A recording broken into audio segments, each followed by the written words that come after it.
सावरकर यांच्याविषयी वादग्रस्त वक्तव्याप्रकरणी काँग्रेस नेते राहुल गांधी यांना आज पुणे न्यायालयात हजर राहावं लागणार आहे। या आदेशाच्या पूर्ततेसाठी राहुल गांधी न्यायालयात हजर राहून आपलं म्हणणं मांडणार का हे पाहावं लागेल। समन्स मिळाल्यानंतरही ते गैरहजर राहिल्यास त्यांच्या विरोधात अटकेचं वॉरंटही निघू शकतं अशी माहिती मिळते।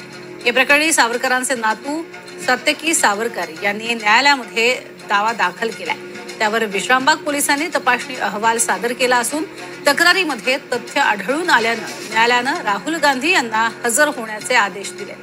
गांधींनी लंडनमध्ये अनिवासी भारतीयांसमोर केलेल्या भाषणात सावरकरांचा संदर्भ देऊन आक्षेपार्ह विधान केलं होतं। त्यावरती सत्यकी सावरकर यांनी गांधींच्या विरोधात मानहानीचा फौजदारी दावा दाखल केलाय।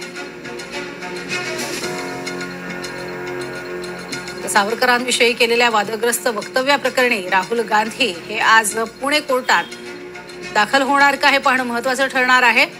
या संपूर्ण प्रकरणामध्ये सत्यकी सावरकर यांनी तक्रार दाखल केली होती आणि या तक्रारीमध्ये काही तथ्य आहे का याची तपासणी झाल्यानंतर आता राहुल गांधी यांना समन्स बजावण्यात आलेला आहे। त्यामुळे आज ते पुणे कोर्टात हजर राहतात का हे पाहणं महत्त्वाचं आहे। अधिक माहिती घेणार आहोत। रेवती आमची प्रतिनिधी सध्या आपल्या सोबत आहे।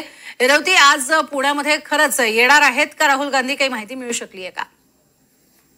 प्रज्ञा, आपल्याला जसं माहिती आहे की स्वातंत्र्यवीर विनायक दामोदर सावरकर यांच्या बदनामी केल्या प्रकरणात याचिका दाखल करण्यात आलेली होती आणि राहुल गांधी यांच्या विरोधात ती याचिका होती।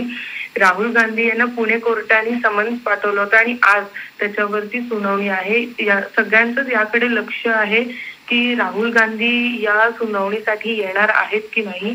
आतापर्यंतची माहिती अशी मिळती आहे की शक्यतो त्यांचा जो वकील आहे तोच इथे हजर राहणार आहे, पण शक्यता नाकारता येत नाही की राहुल गांधी स्वतः या सुनावणीसाठी हजर राहतील। प्रज्ञा, नक्कीच, तुर्तास धन्यवाद या संपूर्ण माहितीसाठी रेवती।